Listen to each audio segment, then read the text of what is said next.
வியாசா கல்லூரியிலிருந்து வந்திருக்கிறீர்கள், அமராவதி கல்வி குழுமத்திலிருந்து வந்திருக்கிறீர்கள், நமது வீராசாமி செட்டியார் காலேஜிலிருந்து மாணவர்கள் வந்திருக்கிறீர்கள். இதை தாண்டி நமது மாவட்டத்தில் இருக்கும் தொழில் முனைவோர், புதிதாக தொழில் தொடங்க வேண்டும் என்று நினைப்பவர்கள், சமூக ஆர்வலர்கள் அத்தனை பேரும் இங்கே வந்திருக்கிறீர்கள். உங்கள் அனைவருக்கும் எனது பணிவான காலை வணக்கம். தென்காசி மாவட்டம்னாலே குற்றாலம், பொதிகைமலை, விவசாயம், இந்தியாவில் எங்கேயோ ஒரு கடைக்கோடியில் இருக்கிற ஒரு மாவட்டம். பொதுவாக பட்ஜெட் அப்படின்னாலே ஒரு எண்ணம், அது சென்னை, பாம்பே, டெல்லி போன்ற பெருநகரங்களுக்கான ஒரு விஷயம் அப்படின்னு பொதுவான ஒரு எண்ண ஓட்டம் இருக்கும். நம்ம எங்கேயோ ஒரு கடைக்கோடியில் இருக்கிறோம், இந்த நாட்டோட பட்ஜெட்டுக்கும் நமக்கு என்ன சம்பந்தம் அப்படிங்கிறது பொதுவாக நினைக்கிற ஒரு விஷயம். பெரிய பெரிய நம்பர்ஸ் எல்லாம் சொல்லுவாங்க, இதை பற்றி நம்ம ஏன் பேசணும் அப்படிங்கிற ஒரு எண்ணம் இருக்கும்.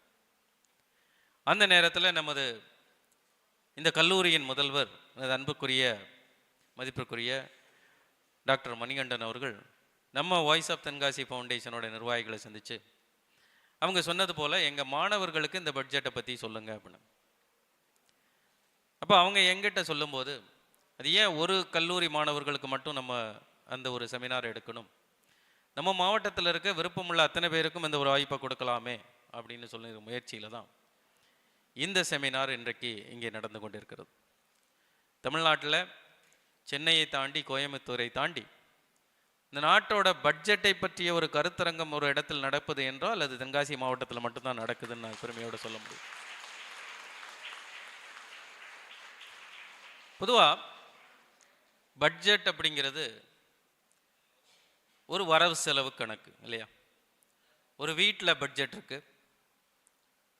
ஒரு நிறுவனத்திற்கு, ஒரு தொழில் நிறுவனத்திற்கு ஒரு பட்ஜெட் இருக்கும், ஒரு நகருக்கு ஒரு பட்ஜெட் இருக்கும், ஒரு மாநில அரசுக்கு ஒரு பட்ஜெட் இருக்கும், மத்திய அரசுக்கு ஒரு பட்ஜெட் இருக்கும். இந்த பட்ஜெட்டுகளுக்கு, ஒவ்வொரு பட்ஜெட்டுக்கும் ஒரு முக்கியமான வேறுபாடுகள் உண்டு. குறிப்பாக ஒரு குடும்பத்தில் இருக்கிற ஒரு பட்ஜெட்டும், ஒரு வணிக நிறுவனத்திற்கு இருக்கிற பட்ஜெட்டுக்கும், ஒரு அரசாங்கத்திற்கு இருக்கிற பட்ஜெட்டுக்கும் ஒரு முக்கியமான வித்தியாசம் உண்டு.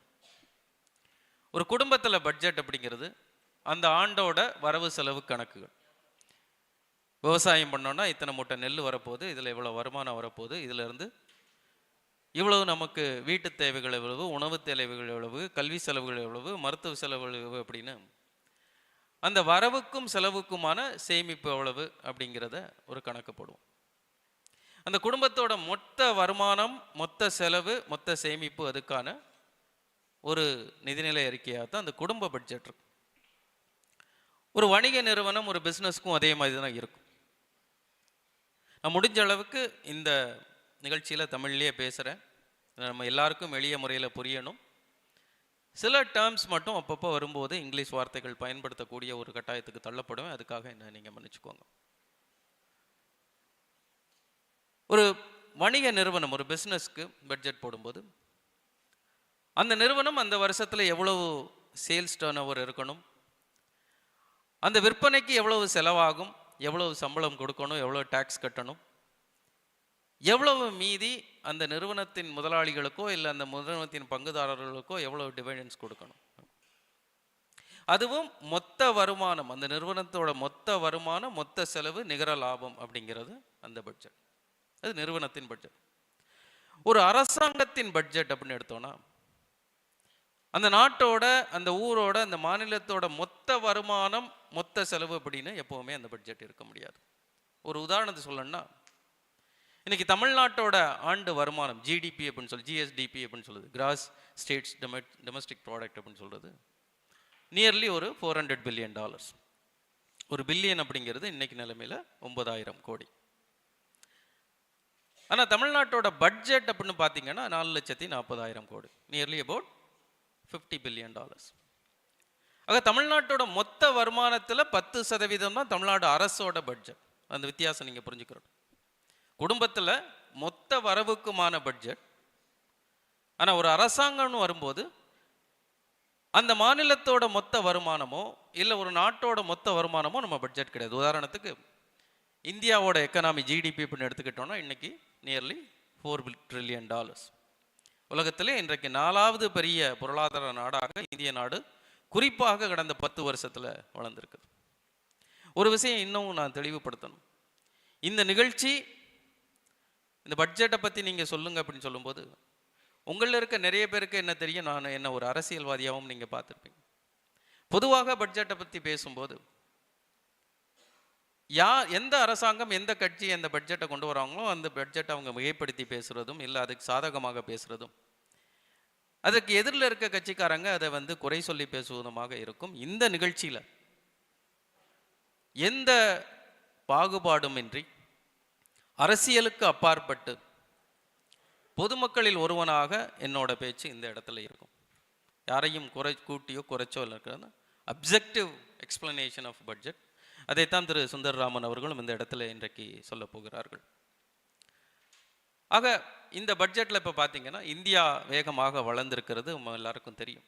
கடந்த 10 வருஷங்களில் மட்டும் நம்ம 13வது இடத்துல உலகத்தில் இன்னைக்கு இருக்கிற 180க்கு மேற்பட்ட நாடுகள் உலகத்தில் இருந்தாலும் 13வது இடத்துல இருந்து இன்றைக்கு 4வது இடத்துல போயிருக்கிறோம். $4 trillion நம்மளோட நேஷனல் ஜிடிபி அப்படிங்கிறது. ஆனால் நம்மளோட பட்ஜெட் அப்படின்னு பார்த்தீங்கன்னா 52 லட்சம் கோடி. அப்போ 1 லட்சம் கோடினா நியர்லி $11 பில்லியன், 50னா கிட்டத்தட்ட ஒரு $55 பில்லியன் அப்படிங்கிறது. ஆக தமிழ்நாடு பட்ஜெட் தமிழ்நாடோட ஜிடிபியில் பார்த்தீங்கன்னா நியர்லி அபவுட் ஒரு 12%. இந்தியன் பட்ஜெட்டில் பார்த்தீங்கன்னா மச் லெஸர் தன் தட். ஆக நாட்டோட மொத்த வருவாயும் கான செலவினங்களை ஒரு அரசாங்கம் செய்யக்கூடாது அப்படிங்கிறதா ஒரு அரசாங்க பட்ஜெட். இதைத்தான் 18ஆம் நூற்றாண்டில், இங்கே நிறைய MBA ஸ்டூடெண்ட்ஸ் இருக்கிறீங்க, எக்கனாமிக்ஸ் ஸ்டூடெண்ட்ஸ் இருப்பீங்க. 18ஆம் நூற்றாண்டில் லேசஸ் ஃபெரரி அப்படிங்கிற ஒரு கான்செப்டை ஆடம் ஸ்மித் ஒரு ஃபேமஸ் எக்கனாமிஸ்ட் சொல்லிட்டு போனார். ஒரு அரசாங்கம் எப்படி நடந்து கொள்ள வேண்டும், வருவாய் கணக்கை பொறுத்த மட்டுக்கும் செலவினங்களை பொறுத்த மட்டுக்கும் அரசாங்கம் எப்படி நடந்து கொள்ள வேண்டும் அப்படிங்கிறத 1786 வெல்த் ஆஃப் நேஷன் அப்படிங்கிற ஒரு புக்கில் அழகாக சொல்லிட்டு போயிருக்காரு. ஒரு அரசாங்கம் has to play the role of an invisible hand அப்படின்னு. சந்தையில் இருக்க பொருட்களுக்கு அதோட விலையை அந்த சந்தை தான் முடிவு பண்ணணும், வாங்குறவங்களும் விற்கிறவங்க தான் முடிவு பண்ணணும். ஒரு அரசாங்கம் சந்தைப்படுத்தக்கூடிய ஒரு பொருளுக்கு விலையை வைக்கவோ அதை கூட்டவோ குறைக்கவோ செய்யக்கூடாது. தனி மனித உரிமைகளை பாதுகாக்க வேண்டும். ஒரு பொருட்கள் நியாயமான முறையில் எந்த இடையூறும் இல்லாமல் சேஃபாக ஒருத்தர் மார்க்கெட்டுக்கு எடுத்துகிட்டு போய் விற்கணும். நாட்டோட பாதுகாப்பை உறுதிப்படுத்தணும், சட்டம் ஒழுங்கை உறுதிப்படுத்தணும் அப்படிங்கிறது மட்டும் அரசாங்கம் இருக்கணும். அதனால தான் அது இன்விசிபிள் ஹேண்ட் அப்படின்னு சொல்லிட்டு போனார். அதனால தான் நீங்கள் பார்த்தீங்கன்னா ஒரு குடும்ப பட்ஜெட்டுக்கும் ஒரு அரசாங்க பட்ஜெட்டுக்கும் உள்ள வித்தியாசம் இங்கே பார்த்தீங்கன்னா, நாட்டோட மொத்த வருவாய்க்காக பட்ஜெட் இல்லை, நாட்டோட மொத்த செலவுக்கும் பட்ஜெட் இல்லை. நாட்டின் அரசாங்கம் நடத்துவதற்கு, சட்டம் ஒழுங்கை பாதுகாப்பதற்கு, அனைவருக்குமான வாய்ப்புகளை உருவாக்குவதற்கு, ஃப்ரீ மார்க்கெட்டை உருவாக்குவதற்கான ஒரு காரணியாகவும் ஒரு ரெகுலேட்டராகவும் இருக்கக்கூடியதான் அரசாங்கம் அப்படின்னு. அந்த அதை கூட நேரடியாக செய்யக்கூடாது. இன்றைக்கி பார்த்தீங்கன்னா எலக்ட்ரிசிட்டி அப்படிங்கிறது இன்றைக்கி இந்தியாவில் அரசாங்கம், தமிழ்நாடு டேஞ்சட்கோ அப்படிங்கிற ஒரு நிறுவனம் தான், அரசாங்கம் தான் நம்மளுக்கு மின்சாரத்தை கொடுக்குது. ஆனால் வளர்ந்த நாடுகளில் பார்த்தீங்கன்னா மின்சாரம் அரசாங்கம் தருவதல்ல, அது தனியார் நிறுவனங்கள் தான். ரயில் அப்படின்னு எடுத்துக்கிட்டிங்கன்னா இந்தியாவில் அது அரசாங்கம் நடத்தினாலும் வளர்ந்த நாடுகளில் அது தனியார் நிறுவனங்கள்லாம் நடத்தும். ஆக அவங்க ரொம்ப தூரம் போயிட்டாங்க வளர்ந்த நாடுகளில். இன்னைக்கு எதுக்கு எடுத்தாலும் நம்ம அமெரிக்கா உதாரணம் சொன்னாலும், இப்போ ஆடம் ஸ்மித் அப்படிங்கிற ஒரு யூரோப்பியன் எக்கனாமிஸ்ட் தான் சொன்னேன், அந்த ஃபாதர் ஆஃப் எக்கனாமிக்ஸ்னே சொல்லலாம். அவங்க ஒரு ஸ்டேஜில் இருந்த அமெரிக்கா வந்து 300 வருடங்களுக்கு முன்னால் ஒரு அக்ரேரியன் சொசைட்டியாக தான் இருந்துச்சு. அதாவது விவசாயம் மட்டுமே செய்யக்கூடிய ஒரு பூமியாக இருந்தது தான் அமெரிக்கா 300 வருடங்களுக்கு முன்னால். இன்றைக்கு அமெரிக்கா வந்து விவசாயத்தோட கான்ட்ரிபியூஷன் அவங்களோட ஜிடிபியில் கம்பேரிட்டிவ்லி மச் லெஸர். அவங்க கேபிட்டல் குட்ஸ், இன்ஜினியரிங் அதில் போயிட்டாங்க. ஒரு நாடு விவசாயத்தை மட்டும் சார்ந்ததுலேருந்து வேற ஒரு எப்படி போனாங்க அப்படின்னு பார்த்தீங்கன்னா, அங்கே தான் இந்த கவர்மெண்ட்டோட ரோல் வருது.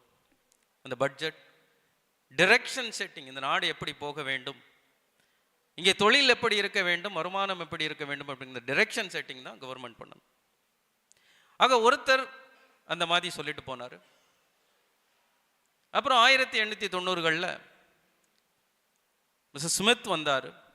தி கிளாசிக் சப்ளை அண்ட் டிமாண்ட், ஒரு எக்கனாமி எப்படி நடக்குது, ஒரு பொருளோட விலை எப்படி தீர்மானிக்கப்படுகிறது, மார்க்கெட்டில் ஒரு ப்ராடக்ட்டுக்கு டிமாண்ட் இருந்துச்சுன்னா அதுக்கான ப்ரைஸ் மேலே போகும், டிமாண்ட் இல்லைன்னா விலை கீழே வரும். அப்படின்னு எப்படி நம்ம புளியங்குடி எலுமிச்சையில் ஒரு நாள் முந்தா நாள் 40 ரூபாய்க்கு விற்ற எலுமிச்சை 3 நாள் கழிச்சு 18 ரூபாய்க்கு விற்கிது, அதுவும் சப்ளை அண்ட் டிமாண்ட் தான். அப்படிங்க அந்த சப்ளை அண்ட் டிமாண்டை அழகாக மேப் பண்ணிட்டு போயிருக்கிறாங்க எக்கனாமிஸ்ட். இல்லை மார்க்கெட் மட்டுமே ஒரு பொருளாதாரத்தை முடிவு பண்ணக்கூடாது. எஸ்பெஷலி ஒரு பொருளாதார பேரிடர் வரும்போது அப்போ அரசாங்கம் உள்ளே வர வேண்டும் அப்படின்னு ஒருத்தர் ஒரு கருத்தை சொன்னார். இன்னைக்கு ஜிடிபி அப்படின்னு சொல்றது எடுத்து பார்த்தீங்கன்னா it's about demand. Gross domestic product அப்படிங்கிறது டிமாண்ட். கன்சம்ஷன், அதாவது எவ்வளவு லிப்ஸ்டிக் வாங்குகிறோம், எவ்வளோ அரிசி வாங்குகிறோம், எவ்வளோ பருப்பு வாங்குகிறோம், எவ்வளோ துணி வாங்குகிறோம், எவ்வளோ செருப்பு வாங்குகிறோம், இது எல்லாமே டிமாண்ட். அந்த டிமாண்டை பொறுத்து தான் சப்ளை உருவாக்கப்படுகிறது. கையில் பணமே இல்லை, வேலையே இல்லை அப்படின்னா நீங்கள் அதே பொருளை 1000 ரூபாய்க்கு விற்ற பட்டுப்புடவையை 100 ரூபாய்க்கு விற்றாலும் வாங்க போகிறதில்ல, கையில் பணம் இல்லைன்னா. அது பொருளாதார பேரிடர். இப்போ கோவிட் வந்தப்போ யாருக்குமே நிறைய பேருக்கு வேலை இல்லை. ரெஸ்டாரண்ட்ஸ் இருந்துச்சு, ஹோட்டல்ஸ் இருந்துச்சு. உதாரணத்துக்கு எல்லா ரெஸ்டாரண்ட்ஸையும் எல்லா ஹோட்டல்ஸையும் மூடணும்னு சொல்லும்போது ஆளே வரலைன்னா அங்கே இருக்கிற எம்ப்ளாயிக்கு ஒன்றுமே இல்லை, வருமானம் இல்லை.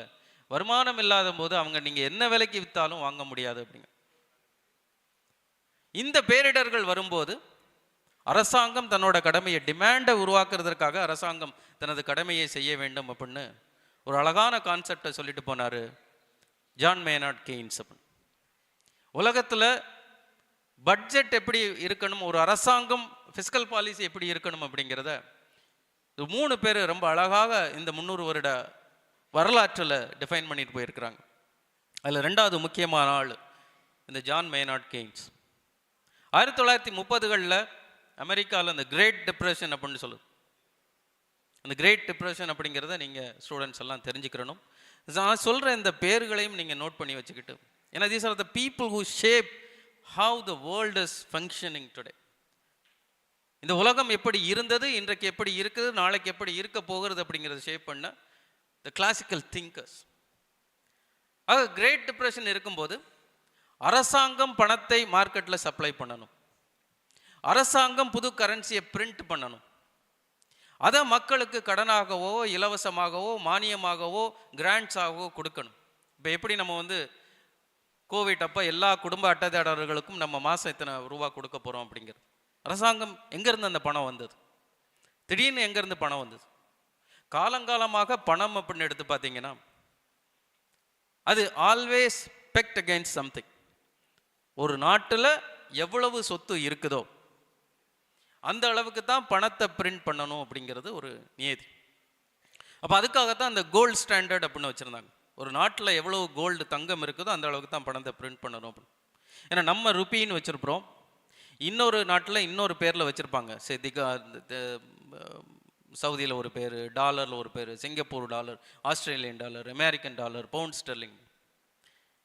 ஒரு ருப்பி ஒரு ஸ்டெர்லிங்கா, ஒரு ருப்பி ஒரு தினாமா, ஒரு ருப்பி ஒரு டாலர் அப்படின்னு சொல்ல முடியாது. அப்போ எப்படி இதை கம்பேர் பண்ணுறது அப்படிங்கிறதுக்கு தான் அந்த கோல்டு ஸ்டாண்டர்டு வந்தது.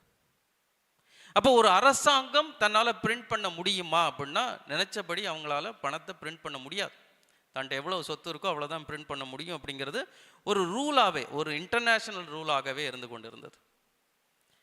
அதை உடைத்து இல்லை உள்நாட்டு டிமாண்டை அதிகமாக்குறதுக்காக ஒரு அரசாங்கம் பணத்தை பிரிண்ட் பண்ணலாம், அதை மக்கள்கிட்ட கொடுக்கணும், அது ட்ரெஷரி டெட்டாக இருந்தாலும் அதை கொடுக்கணும். அது மூலமாக கையில் பணம் வரும்போது இந்த அழைக்கப்பட்ட இந்த ஹோட்டல் எம்ப்ளாயீஸோ ரெஸ்டாரண்ட் எம்ப்ளாயீஸோ இப்போ போய் பொருள்கள் வாங்க முடியும்.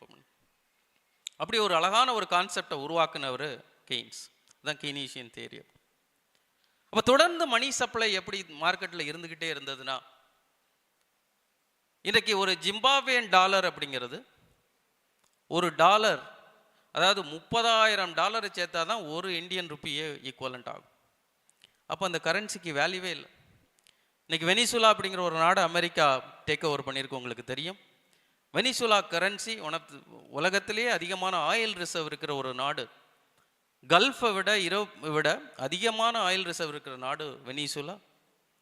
அப்போ அதிகமான ஆயில் இருக்கிற இன்னைக்கு கல்ஃப் கண்ட்ரிஸ் ரொம்ப ரிச்சாக இருந்ததுன்னா, அதை விட அதிகமாக ஆயில் ரிசர்வ் இருக்கிற வெனிசுலா இன்னும் ரிச்சர் கண்ட்ரியாக தானே இருக்கணும். ஆனால் அது ஏன் உலகத்திலேயே ஒரு பூவரஸ்ட் கண்ட்ரியாக இருக்குது? காரணம் கவர்மெண்ட்டோட fiscal policy and monetary policy. இங்கே தான் கவர்மெண்ட் வருது. ஆக தொடர்ந்து பிரிண்ட் பண்ணிக்கிட்டு இருந்தால் அந்த பணத்தோட வேல்யூ எல்லாம் போயிடும். மார்க்கெட்டில் ஒரு விலைவாசி அதிகமாகிறதும், ஒரு பொருள் இன்றைக்கு 100 ரூபாய்க்கு விற்கிறது நாளைக்கு 200 ரூபா ஆகுதுன்னா காரணம் மக்கள்கிட்ட நிறைய பணம் இருக்குது. பணம் இருக்கும்போது எப்படி நம்ம ஊரில் ரியல் எஸ்டேட், இப்போ இங்கே பார்த்தீங்கன்னா புளியங்குடியில் மெயின் ரோட்டில் 1 சென்ட் விலை, மெட்ராஸ் மவுண்ட் ரோட்டில் விட 10 மடங்கு விலை அதிகம் வச்சு விற்றுக்கிட்டு இருக்கிறோம் புளியங்குடியில். காரணம் அந்த இடத்துல அந்த அளவுக்கு கொடுத்து வாங்குறதுக்கு பணம் இருக்கு. அப்போ அதிகமான பணம் இருந்ததுன்னா பொருளோட விலைவாசி அதிகமாகும். அப்போ அந்த பணத்தை கட் பண்ணணும். பணத்தை கொடுக்கறதுக்காக எப்படி லோன்ஸை உள்ள கொண்டு வராங்களோ, அதிகமான லோனையோ இல்லை இன்சென்டிவ்ஸோ இல்லை கிராண்ட்ஸோ கொடுக்குறாங்களோ, இப்போ பணத்தை மக்கள்கிட்ட இருந்து மார்க்கெட்ல இருந்து சர்க்குலேஷன்ல இருந்து வெளியில எடுக்கணும் அப்படின்னு ஒரு அழகான கான்செப்டை சொல்லிட்டு போனாரு Milton Freeman. And that is called monetary policy. So there is one hand, there is fiscal policy. In another hand, there is monetary policy. ஒரு கவர்மெண்டோட ரோல் பார்த்தீங்கன்னா, கவர்மெண்டோட ரோல் வந்து ஃபிஸ்கல் பாலிசியை மெயின்டைன் பண்ணுறது. ஒரு அரசாங்கம் எப்படி எவ்வளவு செலவு செய்யணும், எந்த செக்டாருக்கு அலாட் பண்ணணும், எந்த செக்டாரை எனேபிள் பண்ணி விடணும், எந்த செக்டாருக்கு ஆல்ரெடி நிறைய பண்ணிட்டோம் அதனால கொஞ்சம் மாற்றலாம் அப்படிங்கிறது. மானிட்டரி பாலிசிங்கிறது பேங்க்கில் எவ்வளோ லோன் கொடுக்கலாம், மார்க்கெட்டில் எவ்வளோ மணி சப்ளை இருக்கலாம், இன்ட்ரெஸ்ட் ரேட் எவ்வளவா இருக்கணும், யாருக்கு எந்த செக்டாருக்கு லோன் அதிகமாக கொடுக்கலாம் அப்படிங்கிறது. இந்தியாவில் உலகம் முழுக்கவுமே fiscal policy is managed by the government, monetary policy is managed by the central bank. இந்தியாவில் சென்ட்ரல் பேங்க் அப்படிங்கிறது Reserve Bank of India. So இதெல்லாம் உங்களுக்கு நான் சொல்கிறது, இதெல்லாம் ஒரு அடிப்படை. பட்ஜெட்டை பற்றி நம்ம பேசுகிறதுக்கு முன்னால், ஏன்னா நம்ம ஆரம்பத்தில் சொன்ன மாதிரி சார் வந்து பட்ஜெட்னா என்ன, அதோட சாராம்சம், அதோட அடிப்படை, எப்படி ஒரு பட்ஜெட் உருவாக்கப்படுது அதையும் சொல்லுங்க அப்படின்னு சொன்னாங்க. அதனால and I happen to be an MBA in finance and international finance. அதனால் என்ன நிறைய பேர் என்னை சிப் டிசைனராக நீங்கள் பார்த்துருப்பீங்க, இன்ஜினியராக. I am also a finance professional. So இதுதான் சாராம்சம். ஸோ 3 விஷயம் நீங்கள் தெரிஞ்சுக்கிறணும். ஆடம் ஸ்மித் நீங்கள் படிக்க வேண்டிய ஒரு 3 புக்கையும் நீங்கள் வந்து நோட் பண்ணிக்கோங்க. இது உங்களுக்கு நேரம் கிடைக்கும் போது. இந்த புக்குகள்லாம் தமிழ் வடிவமும் வந்திருக்கும், அதனால் படிங்க. How Adam Smith defined laissez faire wealth of nation அப்படிங்கிற ஒரு book. Keynesian economics, John Maynard Keynes பற்றி படிச்சுக்கோங்க. And Milton Friedman, the monetary policy. இவங்க எல்லாருமே நோபல் லாரேட். அதே போல் நம்ம அமர்த்தியா சென், நம்ம இந்தியாவோட ஃபைனான்ஸுக்காக எக்கனாமிக்ஸ்க்காக நோபல் ப்ரைஸ் வாங்கின அமர்த்தியா சென், அவரை பற்றியும் அவர் டிஃபைன் பண்ண ஒரு எக்கனாமிக்ஸ். நம்ம நாடு பங்களாதேஷ் குரூப்பாக என ஏழைகள் நிறைந்த ஒரு நாடாக இருந்தது. இன்றைக்கு இந்தியா ஏழையாக இல்லை. கடந்த 10 வருஷத்தில் மட்டும் இந்தியா பிலோ பாவர்ட்டி லைன் அப்படிங்கிறது 25% இருந்த பிலோ பாவர்ட்டி லைன் இன்னைக்கு லெஸ் தேன் 10% கட்டின 10 வருஷத்தில் நம்ம தாண்டி வந்திருக்கிறோம். ஆனால் அவர் அந்த ரிசர்ச் பண்ணும்போது, குறிப்பாக அவர் வங்காளதேசத்தை தெரிஞ்சதுனால வெஸ்ட் பெங்காலில் இருக்க ப்ரிவேலிங் பாவர்ட்டி கண்டிஷனை பற்றி, அதுக்கு என்ன மாதிரி கவர்மெண்ட் இன்டர்வென்ஷன் வேணும். இன்னைக்கு நம்ம இலவசமாக குடும்ப அட்டைதாரர்களுக்கு அரிசி கொடுக்குறோமே, 25 கிலோ அரிசி அந்தியோதயா திட்டத்தில். இதெல்லாம் கவர்மெண்ட் பண்ண வேண்டிய விஷயம் அப்படிங்கிறத அமர்த்தியா சென் அழகாக சொல்லிட்டு போனார். So these are all components of budget. ஒரு பட்ஜெட் உருவாக்கும் போது எதெல்லாம் பார்க்கணும், எங்கே நம்ம எனேபிள் பண்ணணும் அப்படிங்கிறது.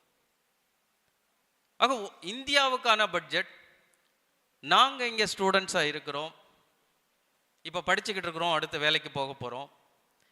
குறிப்பாக தென்காசி மாவட்டத்தில் இருக்கிறோம், எங்கோ ஒரு தூரத்தில் இருக்க ஒரு மாவட்டத்தில் இருக்கிறோம். நமக்கு என்ன அப்படின்னு பார்த்தீங்கன்னா, முக்கியமான விஷயங்கள் இந்த பட்ஜெட்டை மாணவர்களுக்கு தென்காசி மாவட்டத்தில் மட்டும் இல்லை, இந்தியாவில் இருக்க அத்தனை மாணவர்களுக்கும் குறிப்பாக ஒரு எனேபிள் பண்ணி கொடுக்கக்கூடிய ஒரு பட்ஜெட்டாக, 3 சாராம்சங்களை உள்ளடக்கக்கூடிய பட்ஜெட்டாக இந்த பட்ஜெட் இருந்திருக்கு. அதான் 3 கர்த்தாவியாஸ் அப்படின்னு நம்ம நிதியமைச்சர் பெருமை மிகு ஒரு தமிழச்சி நிர்மலா சீதாராமன் சொல்லிட்டு போயிருக்கிறாங்க. கர்த்தாவி அப்படிங்கிற ஒரு சான்ஸ்கிரிட் வேர்டு, அது தமிழில் நம்மளோட காரியங்கள், நம்மளோட டியூட்டிஸ்.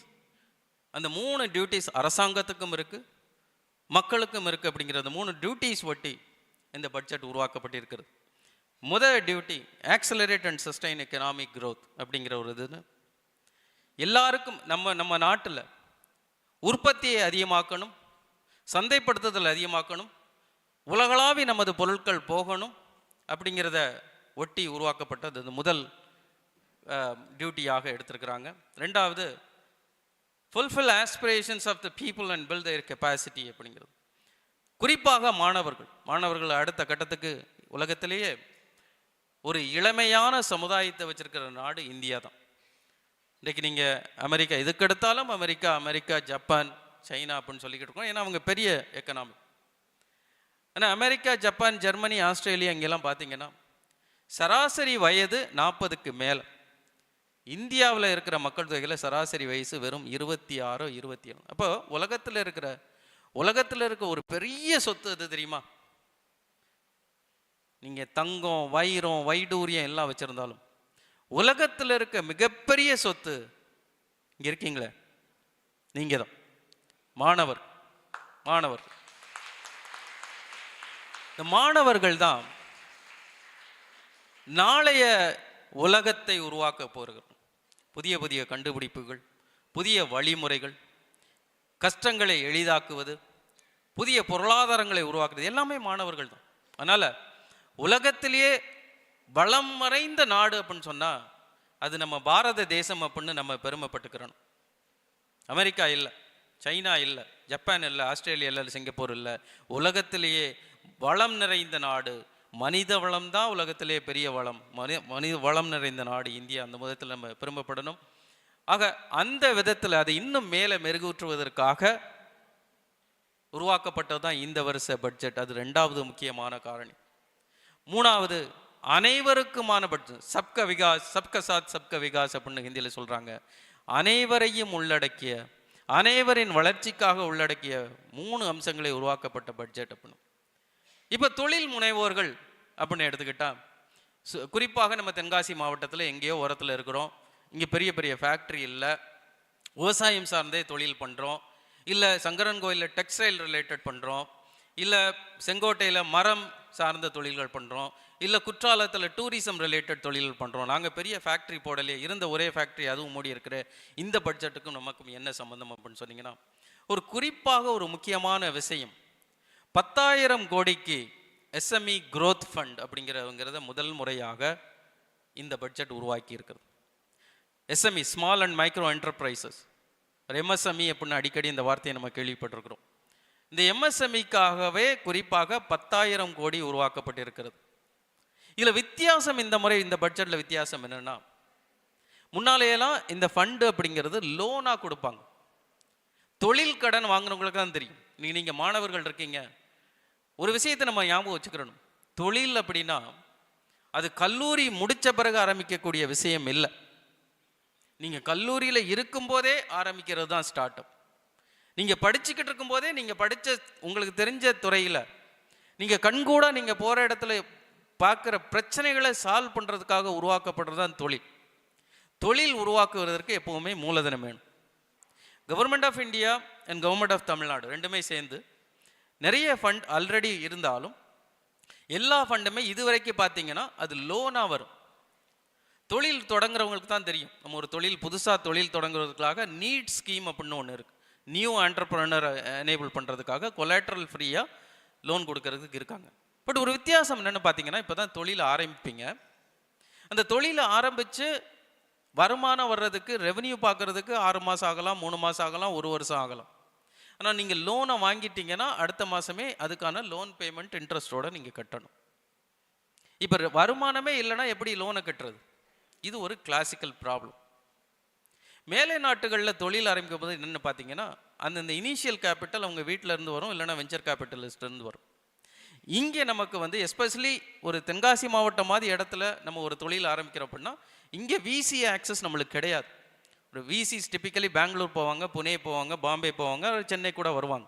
நம்மளுக்கு விசி ஆக்சஸ் இல்லைன்னா எப்படி இந்த பணம் கிடைக்கும்? எல்லாத்துக்குமே லோன் வாங்கிட்டா நம்ம அடுத்த மாசமே பணம் கட்டணுமே, என்ன பண்றது அப்படிங்கிறத சால்வ் பண்றதுக்காகத்தான் ஒரு ஈக்விட்டி ஃபண்டை முதல் முறையாக இந்த பட்ஜெட் உருவாக்கி இருக்கு 10,000 கோடி அளவுக்கு. அதாவது நீங்க இந்த அரசாங்கம் உங்களுக்கு கடன் கொடுப்பவர்கள் அல்ல, உங்கள் தொழில் பங்குதாரர்களாக வருகிறார்கள். அப்ப நீங்க பணத்தை வாங்கிட்டு நீங்க இப்போ மாசம் மாசம் டியூ கட்டுறதை பத்தி யோசிக்க வேணாம். அரசாங்கம் பங்கெடுக்கிறது உங்கள் தொழில்.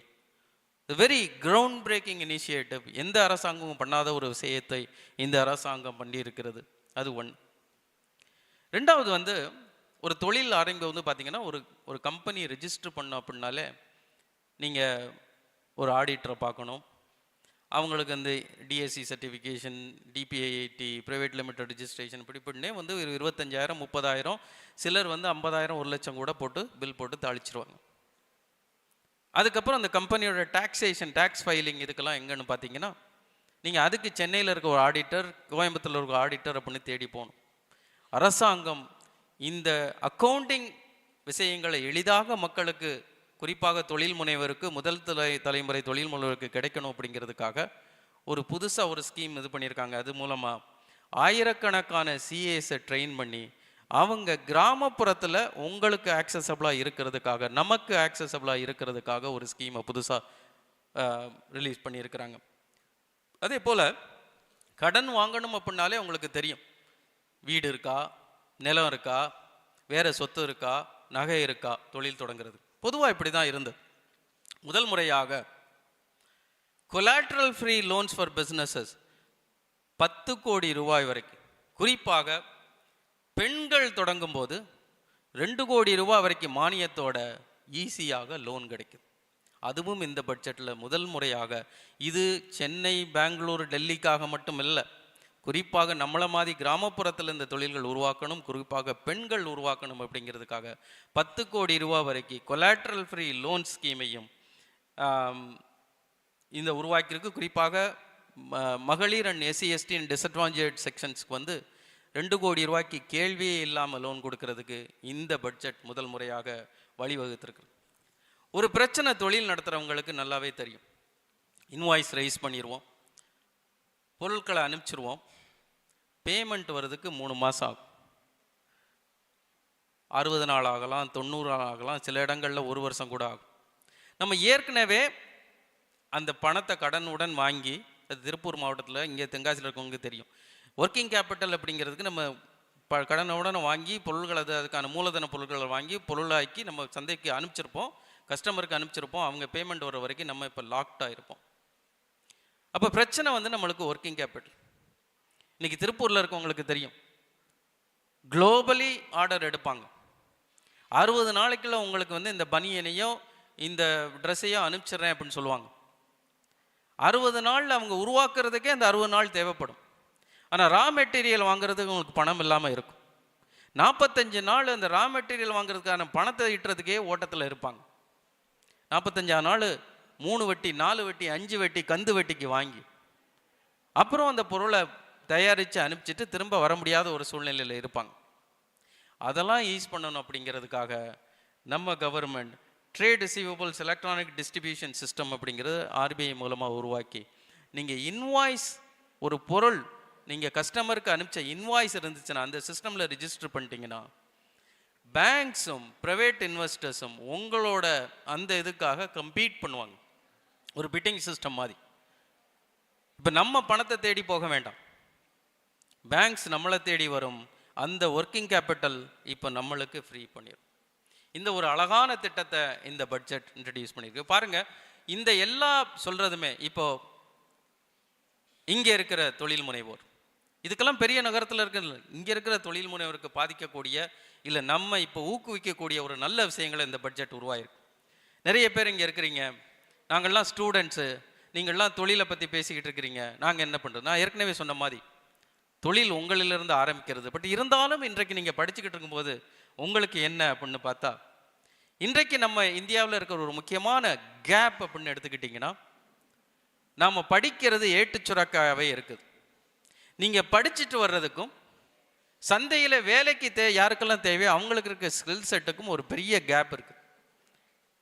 கட்டபொம்மன் குதிரையில் ஏறினார், சாணக்கியர் வந்து இதை எழுதினார், அக்பர் அங்கிருந்து வந்தார், பாணிப்பட்டு போர் இப்போ நடந்தது, அகர முதல எழுத்தெல்லாம் எல்லாம் தேவைதான்.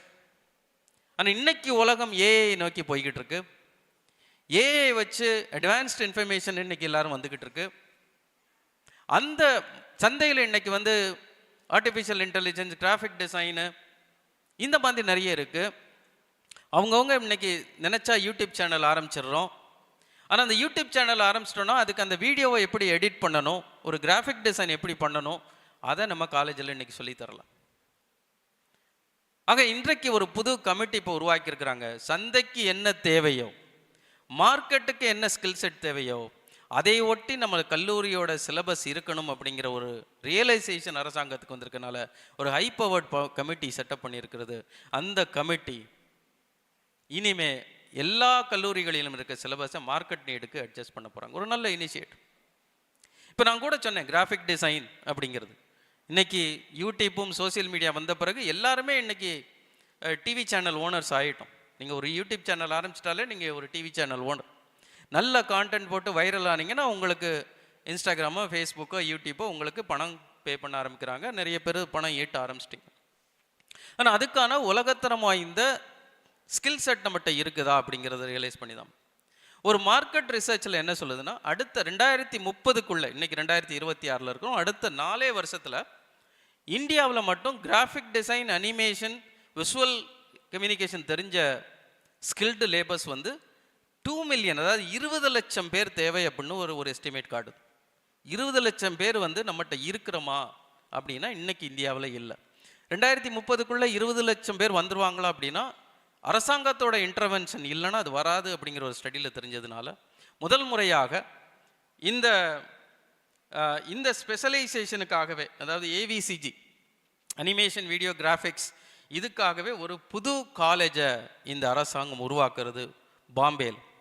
சார், பாம்பேயில் ஆரம்பிச்சிட்டிங்கன்னா நான் தென்காசியில் உட்காந்துக்கிட்டு இருக்கேன், எனக்கு எப்படி அதனால நலன் வரப்போகுது அப்படின்னு பார்த்தீங்கன்னா, இந்தியாவில் இருக்க 500 காலேஜஸை அதோட லிங்க் பண்ண போகிறாங்க. காலேஜ் மட்டும் இல்லை, ஹை ஸ்கூல்ஸையும் லிங்க் பண்ண போகிறாங்க. இதுக்கான தனி பட்ஜெட் அலோகேஷன் இருக்குது. இப்போ உங்களுக்கு அங்கே இருக்கிற AI data centres, visualisation, visual communication, graphics, அனிமேஷனுக்காகவே உருவாக்கப்பட்ட டேட்டா சென்டர்ஸில் அந்த ஆக்சஸ், கம்ப்யூட் ஆக்சஸை இங்கே நம்ம புளியங்குடியில் இருந்துட்டு ரிமோட்டாக கனெக்ட் பண்ணி அவங்களோட ட்ரைனிங் எடுத்துக்கிட்டு அதில் நம்ம எக்ஸ்பர்ட் ஆகலாம்.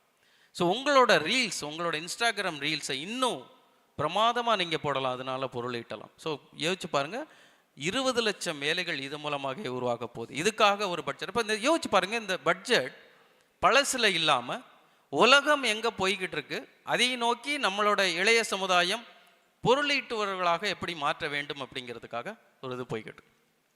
இன்னொரு ஃப்ளாக்ஷிப் இனிஷியேட்டிவ் அப்படின்னு பார்த்தீங்கன்னா ஸ்கில்ஸ் ஓவர் டிகிரி அப்படின்னு.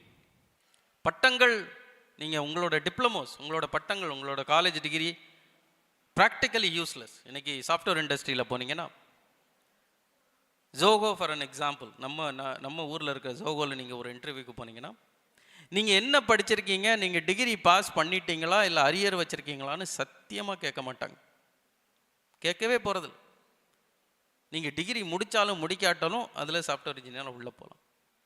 இன்றைக்கு வளர்ந்து வர காலத்தில் பார்த்தீங்கன்னா எந்த கம்பெனியும் நீங்கள் டிகிரி முடிச்சிங்க, அதெல்லாம் பழைய காலம். நீங்கள் பெரிய பெரிய ஃபைலாக தூக்கிட்டு போய் பாருங்கள், இந்த சர்டிஃபிகேட்டை பாருங்கள், இந்த சர்டிஃபிகேட்டை பாருங்கள், இந்த பெசிலிட்டி பாருங்கள், இந்த மார்க் பாருங்கள்.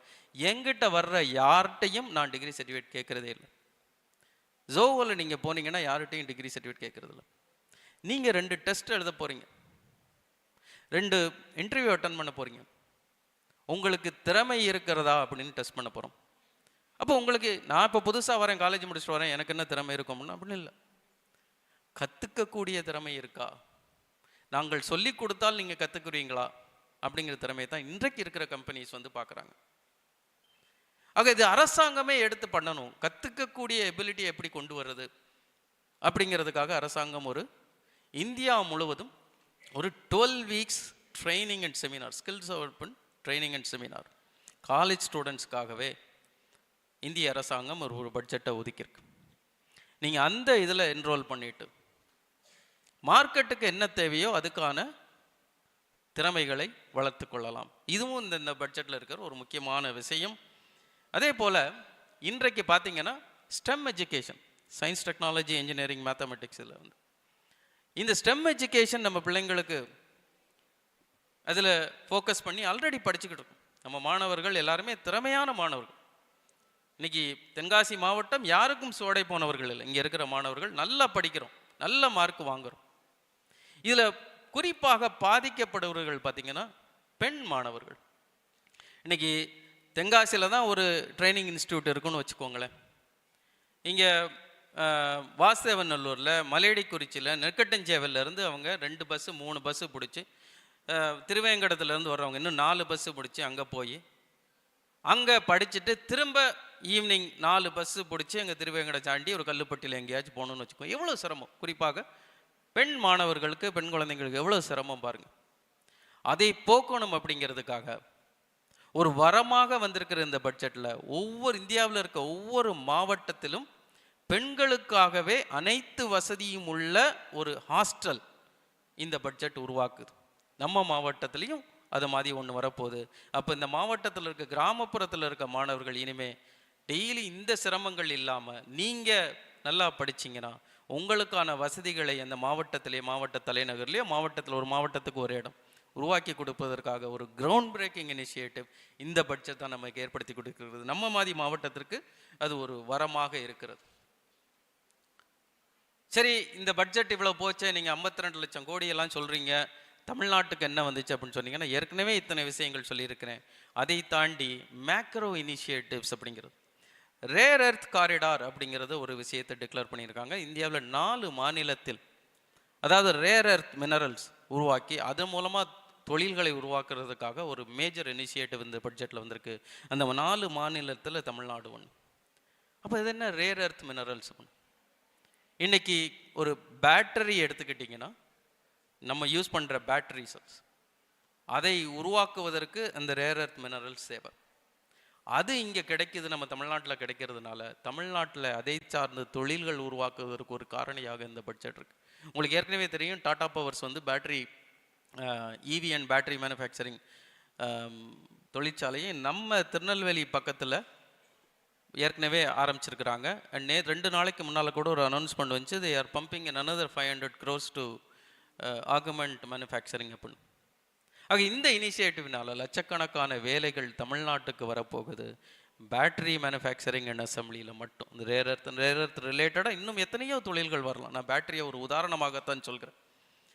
ரயில்வே நம்மளுக்கு சந்தைப்படுத்துவதற்கு முக்கியமான விஷயம் connectivity, road connectivity, railway connectivity.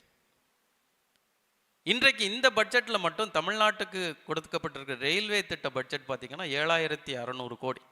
ஒரு கம்பேரிசனுக்கு நான் சொல்லணும்னா, 10 வருஷத்துக்கு முன்னால் தமிழ்நாட்டுக்கு எவ்வளோ வரும்னா வெறும் 600 கோடி வரும். இன்னைக்கு 12 மடங்கு கொடுத்து 7600 கோடி புது ரயில்வே ப்ராஜெக்ட் தமிழ்நாட்டுக்காக கொடுக்கப்பட்டிருக்கு.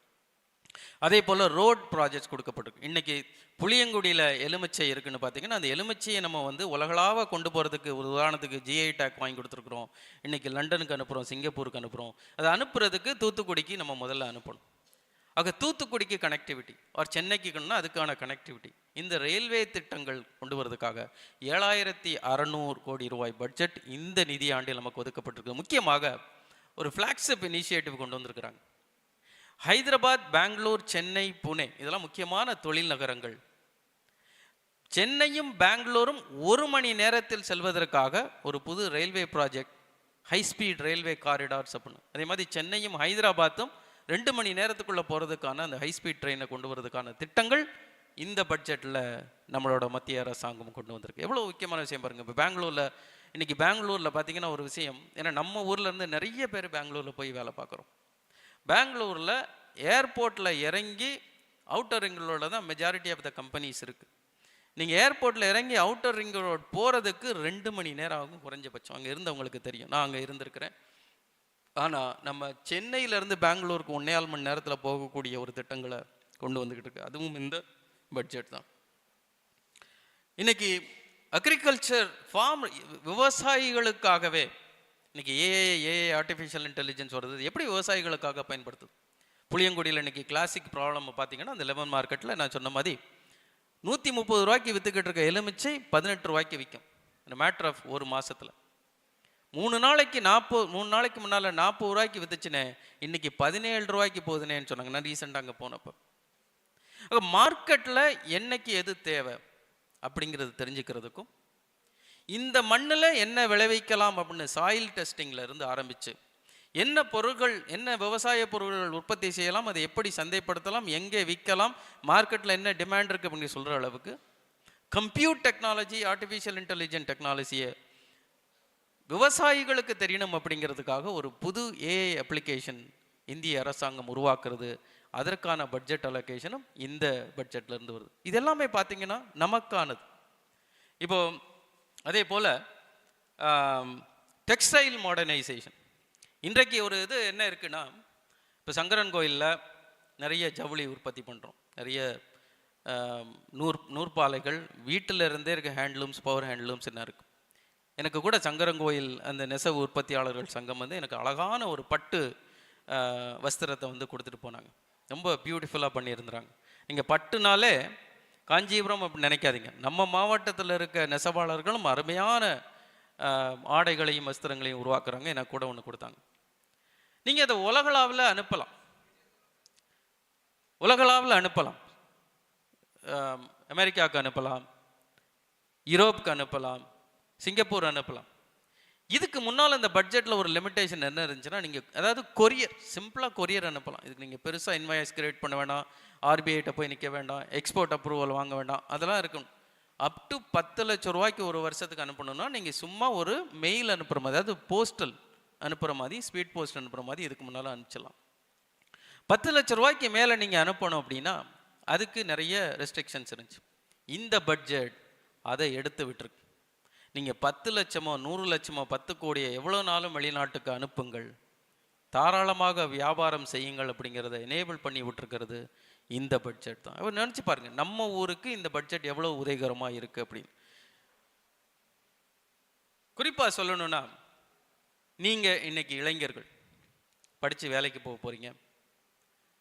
12 லட்சம் ரூபா வரைக்கும் இந்த பட்ஜெட்டோட ஒரு முக்கியமான விஷயம், 12 லட்சம் ரூபா வரைக்கும் ஆண்டு வருமான வரி கிடையாது. நான் மாணவராக இருக்கிறேன், எனக்கு என்ன கொடுக்க போகுது அப்படின்னு நீங்கள் கேட்கலாம். நீங்கள் முடிச்சுட்டு வேலைக்கு போகும்போது அப் டு 12 லட்சம், அதாவது மாதம் 1 லட்சம் ரூபாய்க்கு சம்பளம் வரைக்கும் உங்களுக்கு வருமான வரியும் கிடையாது. ஒரு 75,000 ஸ்டாண்டர்ட் டிடக்ஷன் இருக்குது. அப்போ வருஷத்துக்கு 12.25 லட்சம் ரூபா வரைக்கும் நீங்கள் பே பண்ண போகிறது ஜீரோ டேக்ஸ். அது ஒரு ஜாயினிங் போனஸாக எடுத்துக்கிறேன். முன்னாலையெல்லாம் பார்த்தீங்கன்னா, நான் வேலைக்கு போகும்போது 1.5 லட்சம் ரூபாய்க்கு மேலே எவ்வளோ இருந்தாலும் டேக்ஸ் கட்டணும். இன்னைக்கு 12-13 லட்சம் ரூபா வரைக்கும் நீங்கள் டேக்ஸ் கட்ட வேணாம். அந்த ஒரு அருமையான திட்டத்தை மீது தான் உருவாக்கி கொடுத்துருக்கு. ஸோ மொத்தத்தில் பார்த்தீங்கன்னா, அதே போல் மாணவர்கள் இன்னைக்கு நாங்கள் இங்கே படிக்கிறோம், வெளிநாட்டில் போய் நான் படிக்க போகிறேன், நான் மாஸ்டர்ஸ் பண்ண போகிறேன், ரிசர்ச் பண்ண போகிறேன் அப்படின்னா, முன்னால் நீங்கள் கட்டுற அந்த வெளிநாட்டுக்கு நீங்கள் அனுப்புகிற பணத்துக்கும் டேக்ஸ் கட்டணும். இன்னைக்கு அந்த டேக்ஸை எடுத்து விட்டுருக்கிறது அரசாங்கம். ஃப்ரீயாக போய் படிச்சுட்டு வாங்க, எதுக்கு அரசாங்கத்துக்கு இந்த பணத்தை கொடுக்கணும் அப்படி. அதே போல் ஒரு குறிப்பாக நம்ம குற்றாலம்னு சொன்னதுனால, குற்றாலத்தில் நம்ம நிறைய பேர் வராங்க, நிறைய வெளி மாநிலத்தில் வராங்க. டூரிசம் ப்ரமோட் பண்ணுறதுக்காகவே நாட்டில் முக்கியமான 20 இடங்களை தேர்ந்தெடுத்து டூரிஸ்ட் கைடை உருவாக்குறதுக்காக ஒரு ஸ்ட்ரக்சர்ட் ட்ரைனிங் அரசாங்கமே பே பண்ணி ஒரு ஸ்ட்ரக்சர்ட் ட்ரைனிங், ஸோ தட் அவங்க இனிமேல் வர்றவங்களுக்கு, அந்த வெளியிலேருந்து வர்றவங்களை நம்ம எப்படி, ஏன்னா அதிதி தேவ பவோ அப்படின்னு சொல்லுவோம், விருந்தாளிகள் நம்மளுக்கு இறைவன் போன்றவரும். அப்போ அவங்க வர்றவங்கள நான் அந்த மாதிரி கவனித்து அனுப்புகிறோமா அப்படிங்கிறது, அந்த ஒரு ஸ்கில் ட்ரைனிங் உருவாக்கணும் அப்படிங்கிறதுக்காக அதுக்காகவே ஒரு பட்ஜெட். பொதிகை மலை மலையேற்றம்காகவே ஸ்பெஷலாக நம்ம பட்ஜெட்டில் மென்ஷன் பண்ணி இந்த டூரிசம் வளர்க்கணும் அப்படிங்கிற ஒரு கான்செப்டில் இந்தியாவில் தேர்ந்தெடுக்கப்பட்ட ஒரு இடங்களாக பொதிகை மலையும் ஐடென்டிஃபை பண்ணி பொதிகை மலையில் மலையேற்றத்தை வசதிகளை உருவாக்குவதற்காகவும் இந்த பட்ஜெட் வழிமுறை ஏற்படுத்தி கொடுக்கும். அப்போ தென்காசி மாவட்டத்துக்கு எத்தனை விஷயங்களை உள்ளடக்கி பாருங்கள்.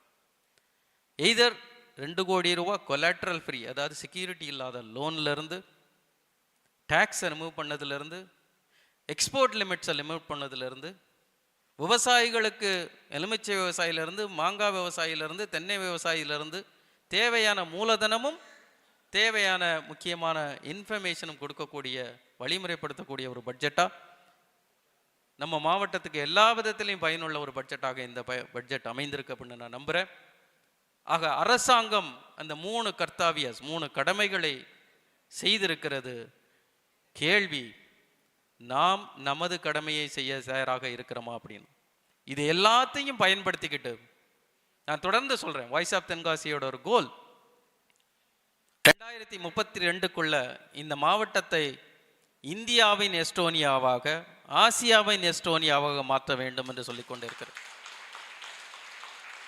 எஸ்டோனியா அப்படின்னா அது தெரியாத வார்த்தை, உங்களுக்கு புரியும்படியா சொல்லணும்னா, இந்தியாவில் இருக்க 828 மாவட்டங்களில் முதன்மையான மாவட்டமாக நமது தென்காசி மாவட்டத்தை மாற்ற வேண்டும். அது எல்லாரும் இணைந்து, இங்கே இருக்கிறவங்க பெரிய மக்கள் இருக்கிறாங்க.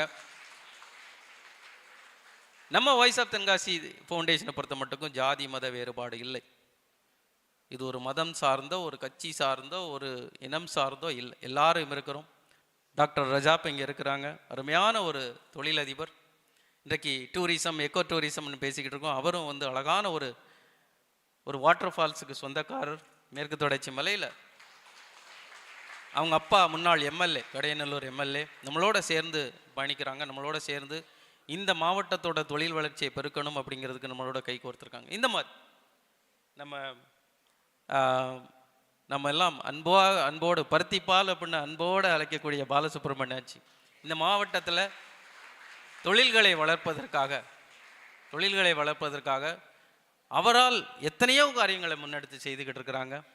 நான் எப்போ பார்த்தாலும் நம்ம மாவட்டத்தில் வேலைவாய்ப்பை உருவாக்கணும், தொழிலை கொண்டு வரணும், பெரிய ஃபேக்ட்ரியை கொண்டு வரணும், பெரிய டேட்டா சென்டர் கொண்டு வரணும், எங்கள் பிள்ளைகளுக்கெல்லாம் நீங்கள் வந்து இம்மீடியட்டாக வேலை கொடுக்கணும், எங்கள் காலேஜில் இருக்க அத்தனை பேருக்கு இம்மீடியட்டாக ஜாப் ஆஃபர் கொடுங்கன்னு சொல்லிக்கிட்டு இருக்கிற நம்ம டாக்டர் மணிகண்டன் அவர்கள்.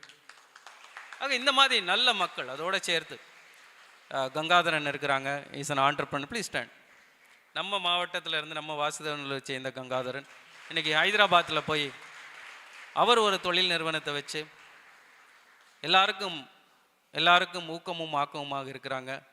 நம்ம தொழில் முனைவோர் தூதுவர் காருண்யா குணவதி அனைவருக்குமான ஒரு எடுத்துக்காட்டு. ஒரு பெண்ணால் சாதிக்க முடியும் அப்படிங்கிறத போன வாரம் கூட தினத்தந்தி பேப்பரில் தமிழ்நாடு முழுக்க சர்க்குலேட் ஆகி வந்தாங்க, பார்த்தீங்களான்னு தெரியல.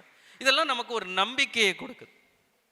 தென்காசி மாவட்டம் எங்கேயோ ஒரு ரிமோட்டான ஒரு மாவட்டம் அப்படின்னு இல்லாமல், தென்காசி அப்படின்னாலும் இன்றைக்கி டெல்லிக்கு போனீங்கன்னா தெரியுது, தென்காசியினால் சாதிக்க முடியும், தென்காசியினால் மாற்றங்களை உருவாக்க முடியும், தென்காசி அனைவருக்குமான முன்மாதிரியான மாவட்டமாகவும் உருவாக்க முடியும் என்ற நம்பிக்கையோட உங்களோடு சேர்ந்து பயணிக்கிறதுல நான் பெருமைப்படுறேன், சந்தோஷப்படுறேன்.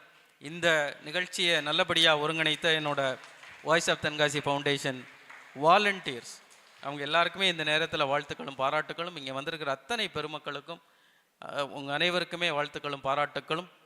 நல்லதே நடக்கும், நல்லதை நினைப்போம், உழைப்போம், முன்னேறுவோம். எழில்மிகு தென்காசி, தொழில்மிகு தென்காசி. சொல்லுங்க பார்ப்போம். எழில்மிகு தென்காசி, தொழில்மிகு தென்காசி. தொழில்மிகு தென்காசியை உருவாக்குவோம். மிக்க நன்றி, உங்களோட நேரத்துக்கு மிக்க நன்றி. வாழ்க பாரதம், வாழ்க தமிழ்நாடு, வாழ்க தென்காசி. நன்றி, வணக்கம்.